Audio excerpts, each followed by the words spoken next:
அனைவருக்கும் அன்பு வணக்கம். த வீக்லி பஞ்ச் இந்த நிகழ்ச்சியில் மீண்டும் உங்களை சந்திப்பதில் மிக்க மகிழ்ச்சி நண்பர்களே. நண்பர்களுக்கு ஒரு உற்சாகமான அறிவிப்பு. இந்த வாரம் பந்தியில பாயசம் பரிமாறப்படும். ஆமாம், அண்ணன் ராகுல் காந்தி அவர்களுடைய தரமான சம்பவம் காத்து கொண்டிருக்கின்றது. முதல்ல இந்த ப்ரப்போஸ்ட் டீலிமிட்டேஷன் எக்ஸசைஸ், இதனை எதிர்த்து நமது மாண்புமிகு முதலமைச்சர் அவர்கள் ஏற்பாடு செய்திருந்த ஒரு கூட்டம். இதில் பிற மாநில முதலமைச்சர்கள், அதுக்கப்புறம் பிற மாநிலங்களிலிருந்து வந்த தலைவர்கள் அவங்கெல்லாம் கலந்து கொண்டார்கள். இவர்களுடைய முக்கியமான கோரிக்கை என்னன்னா, இந்த டீலிமிட்டேஷன் எக்ஸசைஸ் அப்படின்றத இன்னொரு 25 வருடம் தள்ளி வைக்க வேண்டும். ஏற்கனவே 25 தள்ளி வச்சிட்டாங்க. இப்போ இன்னொரு 25 தள்ளி வைங்கோ அப்படின்னு இருக்காங்க. 25 வருஷம் கழிச்சு மறுபடியும் இன்னொரு 25 வருஷம் அப்படின்னு அப்போ இருக்கின்ற கட்சி தலைவர்கள் எல்லாம் கேட்பாங்க அப்படின்னு நினைக்கிறேன். சரி, இருந்துட்டு போட்டோம். இப்போ இந்த டீலிமிட்டேஷன் எப்படி பண்ண போறாங்க, என்ன பேசிஸில் பண்ண போறாங்க அப்படின்றத பற்றி அரசு தரப்பிலிருந்து இது வரைக்கும் எதுவும் சொல்லலைங்க. ஆனால் ஒரு வீடியோ ஒன்று ரிலீஸ் பண்ணியிருக்காங்க. அது விளம்பர வீடியோ இல்லை கொள்கை பரப்பு வீடியோ அப்படின்னு எடுத்துக்கலாம். அதில் என்ன சொல்கிறாங்கன்னா, இந்த மாதிரி இந்த 2026 சென்சஸ் படி மறுசீரமைப்பு செஞ்சாங்க அப்படின்னு சொன்னால் 2 பாசிபிலிட்டி சொல்கிறாங்க. இப்படி ஒன்று இருக்கலாம், இல்லைன்னா இப்படி இருக்கலாம். அதாவது இந்த எண்ணிக்கை கூடலாம், இல்லை அதே 543 வச்சுட்டு ரீடிஸ்ட்ரிபியூஷன் அப்படின்னும் போது தமிழகத்தின் பங்களிப்பு குறையக்கூடும்னு சொல்கிறாங்க. சரி, யார் இதெல்லாம் சொன்னது? இந்த 2 பாசிபிலிட்டி அப்படின்னா, யாரோ 2 பேர் எப்போவோ ஒரு ஆர்டிக்கல் எழுதியிருக்காங்க போல இருக்கு, அதை பேஸ் பண்ணி இந்த மாதிரி அப்படின்னு சொல்கிறாங்க. ஆச்சரியமாக இருக்குது. அரசு தரப்பில் எந்த விதமான அறிவிப்பும் வராமல் யாரோ ஒருத்தர் எழுதின ஆர்டிக்கலை வச்சு இப்படித்தான் இருக்க போகுது அப்படின்னு நாமளே முடிவுக்கு அதுக்கப்புறம் அதை எதிர்த்து ஒரு மாநாடு. சரி, ரைட்டு, வருமுன் காப்போம் அப்படின்றத ரொம்ப சுகராக ஃபாலோ பண்ணுறாங்க அப்படின்னு நினைக்கிறேன். இந்த மாநாடில் நிறைய அதிரடி விஷயங்கள் எல்லாம் இருந்தது அப்படின்றத நம்ம பார்க்குறோம். குறிப்பாக அந்த தலைவர்கள் அவங்க பேர் பின்னாடி அந்த நேம் போர்டு சின்னதாக வைப்பாங்க இல்லையா, அதில் அந்தந்த தலைவருடைய தாய்மொழி, அதுக்கப்புறம் ஆங்கிலம், இது 2 மட்டும்தான். இந்தி அறவே ஒதுக்கப்பட்டது. Very good. ஆனால் எனக்கு என்ன ஒரே ஒரு வருத்தம் அப்படின்னா, எல்லாருக்கும் முக்கியம் அவர்களுடைய தாய்மொழி. ஆங்கிலம் இணைப்பு மொழி அப்படின்னு தான் நம்ம சொல்லிட்டு இருக்கோம். ஆனால் இங்கே ஆங்கிலம் மற்ற தாய்மொழிகளை அமுக்கி கொண்டிருக்கின்றது அப்படின்றத ஒரு குறியீடாக வச்சுருக்காங்க. அதை டிசைன் பண்ணவங்க யாரோ இப்படி உள்குத்து பண்ணியிருக்காங்கன்னு நினைக்கிறேன். நீங்களே அந்த பெயரை பாருங்கள். எல்லாருடைய பெயர்களும் முதல்ல ஆங்கிலத்தில் இருக்குது, அதுக்கு கீழே அவங்களுடைய தாய்மொழியில் இருக்குது. அப்போது இதுதான் நம்ம தாய்மொழிக்கு கொடுக்குற முக்கியத்துவமா? அப்போது புதிய கல்விக் கொள்கை தாய்மொழிக்கு முக்கியத்துவம் கொடுக்கின்றது. ஏன்னா அந்த சின்ன வகுப்புகளாவது நீங்கள் தாய்மொழியிலேயே கற்றுக் கொடுக்கணும் அப்படின்னு. இங்கே ஆங்கிலம்தான் பிரதானமாக இருக்கின்றது அப்படின்றத யாரோ நமக்கு சொல்லாமல் சொல்கிறாங்க. முதல்ல தாய்மொழியில் பேர் எழுதினா என்ன குறைஞ்சு போச்சு? ஆங்கிலத்தை 2வதாக போடலாமே. ஏன் ஆங்கிலத்துக்கு இவ்வளவு முக்கியத்துவம் அப்படின்னு தெரியல. அது ஒன்று. இதை கொஞ்சம் சயின்டிஃபிக்காக பார்க்கலாமே. அறிவியல் ஆராய்ச்சிகளில் பார்த்தீங்கன்னா, எதையாவது ஒன்று கண்டுபிடிக்கணும் அப்படின்னு ஆரம்பித்து வேற ஏதோ ஒன்று கண்டுபிடிக்கிறதுல முடியறதெல்லாமும் நடந்திருக்குங்க. இந்த டீலிமிட்டேஷனுக்கு எதிரான இந்த கூட்டத்தில் நான் வேற ஒரு விஷயத்தை பார்க்குறேன். அதில் பார்த்தீங்கன்னா, சைமல்டேனியஸாக அந்த மொழி மாற்றம் நடந்து கொண்டிருக்கின்றது. அதில் கிட்டத்தட்ட ஒரு 5 மொழிகளில், சேனல் 1ல் இந்த மொழி, சேனல் 2ல் இந்த மொழி அப்படின்லாம் போட்டிருக்காங்க. இப்போ கலந்து கொண்ட தலைவர்கள், இப்போது நவீன் பட்நாயக் அவர்கள் வீடியோ கான்ஃபரன்ஸில் கலந்துக்கினார் அப்படின்னு சொன்னாங்க. அவர் எந்த மொழியில் பேசினார் அப்படின்றத பற்றி நமக்கு செய்தி கிடைக்கலைங்க. அவர் ஆரம்ப காலகட்டத்தில் அவருடைய தாய்மொழியான ஒடியா மொழியே சரியாக பேச தெரியாது அப்படின்னு ஒரு குறை இருந்தது. ஆனால் இத்தனை வருஷத்தில் கற்றுட்ருப்பார் அப்படின்னு நினைக்கிறேன். பஞ்சாப்ல இருந்து வந்தார் அந்த தலைவர், இந்த மொழியில் பேசியிருப்பார். ஏதோ ஒரு செய்தி பார்த்தா அவர் இந்தியில் பேசினார் அப்படின்னு. அவர் தாய்மொழி பஞ்சாபி தானே இருக்கணும், எதுக்கு இந்தியில் பேசினார்? அண்டு அந்த செய்தியை யாராவது ஃபேக்ட் செக் பண்ணாங்கன்னா நல்லாயிருக்கும். அதுக்கப்புறம் நம்ம சகாவு கேரள முதலமைச்சர் பினராயி விஜயன் அவர்கள், அவர் ஆங்கிலத்தில் பேசினார். நம்ம முதலமைச்சர் என்ன மொழியில் பேசினார் அப்படின்னு தெரியல. ஆந்திராலேருந்து வந்தவங்க என்ன மொழி பேசினாங்கன்னு தெரியல. அதே மாதிரி கர்நாடகத்திலிருந்து துணை முதலமைச்சர் DK சிவகுமார் அவர்கள் வந்திருந்தார்.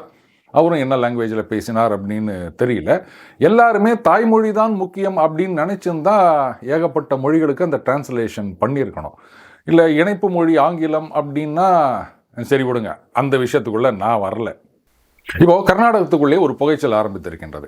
அவங்க என்ன கேட்குறாங்கன்னா, இப்போவே பார்த்தீங்கன்னா இருக்கிற மக்கள் தொகைப்படி கர்நாடகத்துக்கு 28 சீட் இல்லை, குறைந்தபட்சம் 34 தொகுதிகள் இருக்க வேண்டும். அதில் கர்நாடகம் வஞ்சிக்கப்பட்டுள்ளது. தமிழகத்துக்கு 39, ஆனால் கர்நாடகத்துக்கு 28 தானா அப்படின்னு கேட்குறாங்க.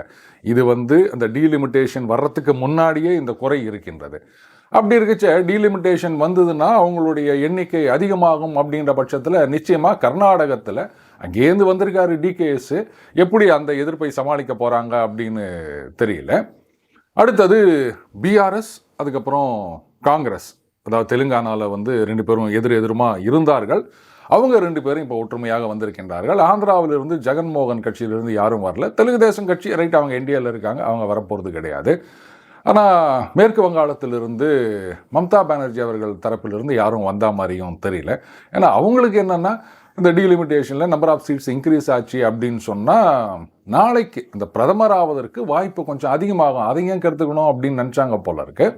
இப்போது இந்த தலைவர்கள் பேசும்போது வந்து அந்த லைவ் டிரான்ஸ்லேஷன் அப்படின்னு சொன்னேன் இல்லையா, அப்போ இதற்கு காரணம் என்ன அப்படின்னா சொல்லலாம் இந்த இணைப்பு மொழி. சரி, அப்போ எல்லாருமே ஆங்கிலத்தில் பேசலான்னா மறுபடியும் அதை தான் சொல்கிறேன் நான். இந்த ஆங்கிலம் அப்படின்னு ஏன் ஆங்கிலத்தை திணிக்கிறோம்?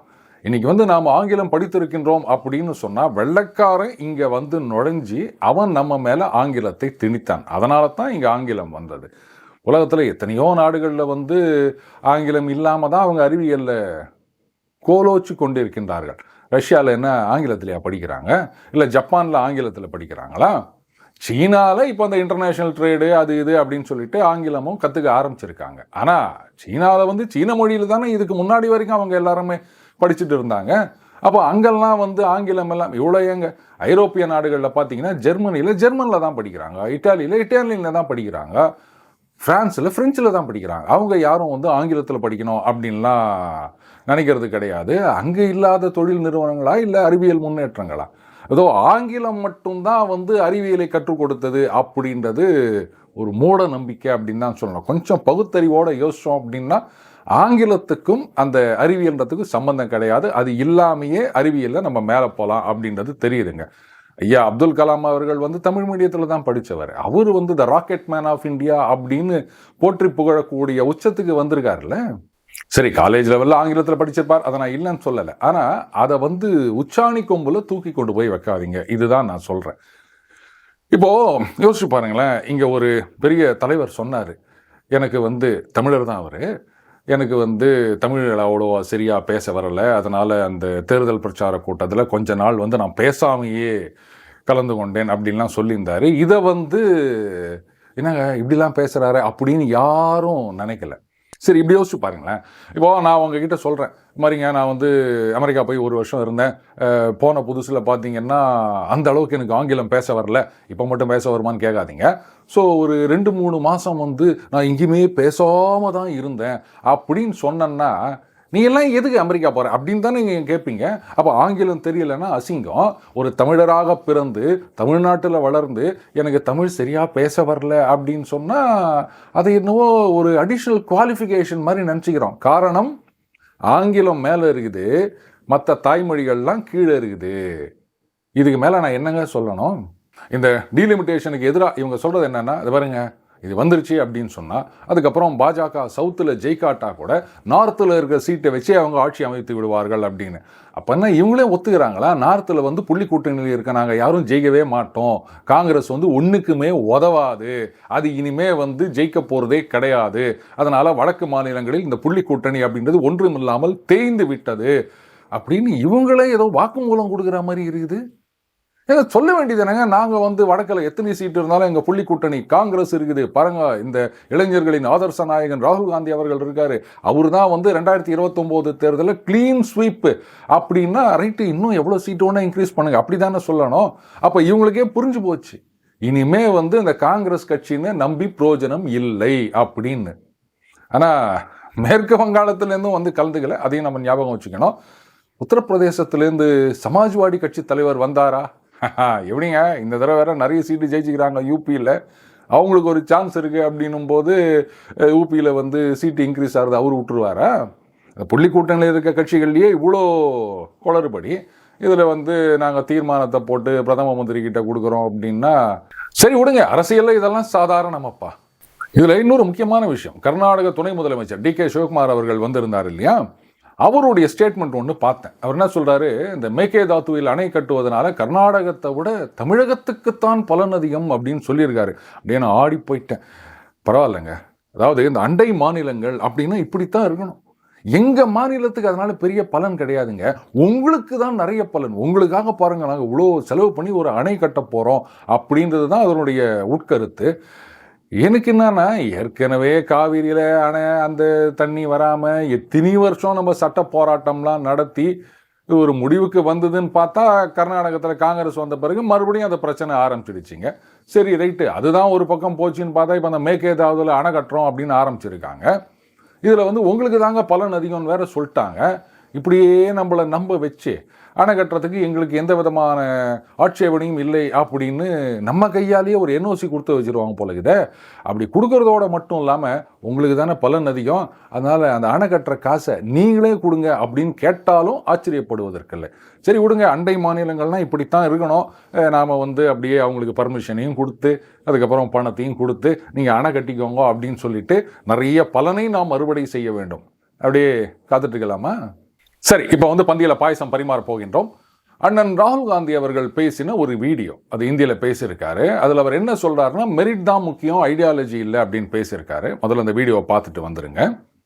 मगर अगर आप मेरिट के बेसिस पर लोगों को नहीं जॉब देंगे, अगर आप आइडियोलॉजिकल लोगों को वाइस चांसलर बनाएंगे, इनकेपेबल लोगों को वाइस चांसलर बनाएंगे, एग्जाम्स के जो स्ट्रक्चर्स हैं, एग्जाम लेने के स्ट्रक्चर्स हैं, उनमें आप आइडियोलॉजिकल लोगों को डालेंगे तो ये काम होगा.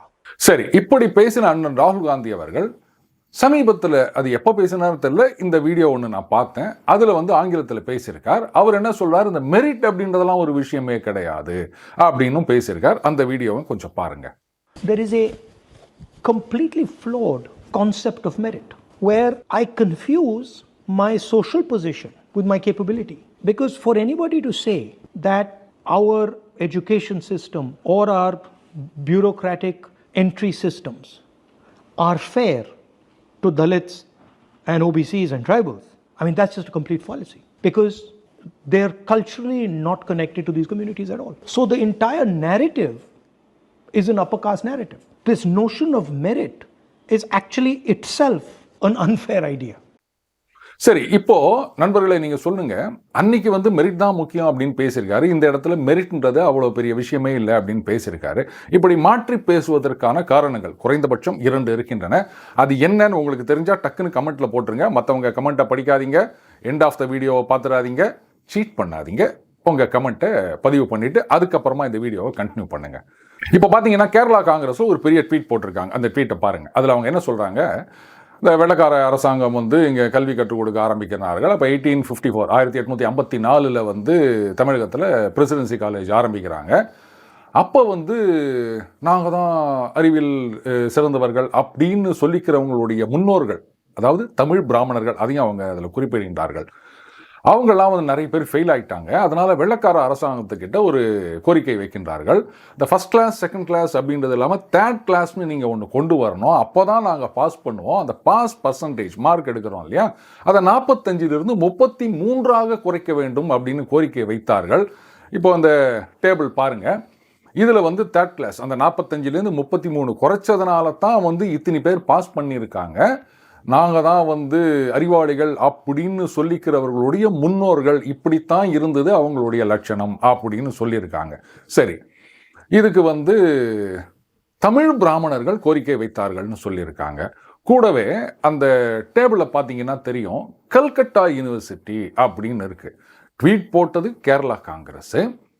இந்த கோரிக்கை வைத்ததா அவங்க சொல்றது தமிழ் பிராமணர்கள். ஆனால் அந்த ரிசல்ட்டு கல்கட்டா யூனிவர்சிட்டி ரிசல்ட்டு.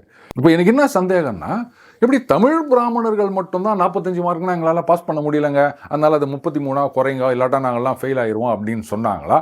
அப்போது தெலுங்கு பிராமணர்கள், கன்னட பிராமணர்கள், ஏன் கேரளாவில் இருக்கின்ற மலையாள பிராமணர்கள், மற்ற மாகாணங்கள், ப்ராவின்சஸ்ன்னு அன்றைக்கி சொன்னாங்க இல்லையா, அங்கே இருக்கிற பிராமணர்கள் அவங்களாலாம் 45 மார்க் எடுக்க முடிஞ்சுதா? அது ஏன் தமிழ் பிராமணர்களை மட்டும் இவங்க குறிப்பிட்டு சொல்கிறாங்க அப்படின்னு தெரியல. சரி, இதுக்கு எங்கே இருக்குது ஆதாரம் அப்படின்னா, என்னங்க நீங்கள் அண்ணன் ராகுல் காந்தியோ இல்லை காங்கிரஸோ சொல்கிறதுக்கெல்லாம் ஆதாரத்தை தேடிட்டு இருக்க முடியுமா? ஆனாலும் அதில் ஒரு லிங்க்கு கொடுத்துருக்காங்க. என்னன்னு பார்த்தா 2011 காலகட்டத்தில் ஒரு ஆன்லைன் ஆர்டிக்கல் 1. அதுலேயும் ஆதாரம் எதுவும் கிடையாது. அவங்க பாட்டுக்கு அடிச்சு விட்டுக்கிறாங்க, தமிழ் பிராமணர்கள் போய் கேட்டாங்க அப்படின்னு. அதை எங்கேருந்தோ தேடி பிடிச்சிட்டு இப்போது கேரளா காங்கிரஸ் இந்த ட்வீட்டை போட்டிருக்காங்க. இப்போது எனக்கு அடுத்த சந்தேகம் என்ன அப்படின்னா, இந்த மாதிரி தமிழ் பிராமணர்கள், இதை நம்ம ஏற்கனவே பார்த்தோம், மற்ற பிராமணர்களுக்கெல்லாம் இது ஒத்து வராதா அப்படின்னு. முக்கியமாக இது ஒன்று மறந்துட்டேன், காஷ்மீரி பிராமணர்கள் அவங்க எப்படி 45 மார்க் எடுத்து பாஸ் பண்ணாங்களா, இல்லை அவங்களும் 33 மார்க் தான் வேணும்னு இந்த கோரிக்கையில் சேர்ந்துக்கினாங்களான்னு எனக்கு தெரியல. ஏன் கேட்குறேன்னா, அண்ணன் ராகுல் காந்தி அவர்களை பற்றி சொல்லும்போது அவர் தத்தாத்ரேய கோத்திர கவுல் பிராமணர் அப்படின்னு சொல்லியிருக்காங்க. அவருடைய கட்சியுடைய அதிகாரப்பூர்வ பேச்சாளரே ஒரு தடவை என்ன சொன்னார், அவர் பூணூல் அணிந்த ஹிந்து, எப்படி சாதாரண இந்துலாம் கிடையாது, பூணூல் அணிந்த ஹிந்து அப்படின்னு பேசியிருக்காரு. அந்த வீடியோவும் இருக்கின்றது. அப்போ அவங்களும் அண்ணன் ராகுல் காந்தி அவர்களுடைய முன்னோர்கள் தானே. அப்போ அந்த கேரளா காங்கிரஸ் வைத்திருக்கின்ற குற்றச்சாட்டு, இவங்களுடைய முன்னோர்கள்லாம் 45 மார்க் கூட எடுக்க முடியல, 33 ஆக்கினால தான் பாஸ் பண்ணாங்க அப்படின்னு சொல்கிறாங்களே, அது இவர்களுக்கும் பொருந்துமா? ஏன்னா அண்ணன் ராகுல் காந்தி அவர்களுடைய முன்னோர்கள் அப்படின்னு பார்த்தீங்கன்னா 3 பேர் பிரதம மந்திரிகளாக இருந்திருக்காங்க. நேரு அவர்கள், அதுக்கப்புறம் இந்திரா காந்தி அவர்கள், அதுக்கப்புறம் ராஜீவ் காந்தி அவர்கள். எப்படி அவங்களையும் சேர்த்து இவங்க குறை சொல்கிறாங்களா? எதுக்கு இந்த மாதிரியான வேலையெல்லாம் இறங்கியிருக்காங்க காங்கிரஸ் அப்படின்னா, வெரி சிம்பிள். அதாவது மக்களை கூறு போட வேண்டும், ஜாதி ரீதியாக கூறு போட வேண்டும். இதுதான் அவர்களுடைய ஒரே எண்ணமாக இருக்கின்றது. அப்படி ஏதாவது பண்ணாதான் நம்ம ஆட்சிக்கு வர முடியும் அப்படின்னு அவங்க எதிர்பார்க்குறாங்க. அதனுடைய அடுத்த கட்டம் தான் பிராமணர்களை எதிர்த்தோம் அப்படின்னு சொன்னால் அப்போ நாம தான் முற்போக்கு அப்படின்ற மாதிரி ஒரு நெரேட்டிவ் இங்கே கிரியேட் பண்ணி வச்சுருக்காங்க இல்லையா. ஸோ அந்த பாதையில் நாம் போகலாம். இந்த மாதிரி கேரளாவில் இருக்க காங்கிரஸ் தமிழ்நாட்டில் இருக்க பிராமணர்களையும் கல்கட்டா யூனிவர்சிட்டி ரிசல்ட்டையும் சேர்த்து வச்சு எதையாவது ஒன்று கிளப்பி விடுவோம் அப்படின்னு ஆரம்பிச்சிருக்காங்க. நான் முதல்ல ஒரு கேள்வி கேட்டேன். அதாவது ராகுல் காந்தி அவர்கள் அன்றைக்கி மெரிட்டு அப்படின்னு சொல்லிட்டு அதுக்கப்புறம் இன்றைக்கி மெரிட்லாம் ஒரு விஷயமே இல்லைன்னு சொன்னார் அப்படின்னா அதுக்கு 2 காரணம். நம்பர் 1, பக்கத்தில் நீங்கள் அந்த 2வது வீடியோ இங்கிலீஷில் பேசின வீடியோ பார்த்தீங்கன்னா தெரியும், ஜெயராம் ரமேஷ் அவர்கள் இல்லை. இருந்திருந்தார் அப்படின்னு சொன்னால் அன்றைக்கி நீங்கள் அங்கே இந்த மாதிரி பேசினீங்க, அதுதான் உங்கள் கருத்து அப்படின்னு எடுத்து கொடுத்துருப்பாரு. இவரும் கான்ட்ராவாக இல்லாமல் பேசியிருப்பார். ஸோ அவர் இல்லாதது ஒரு காரணம்.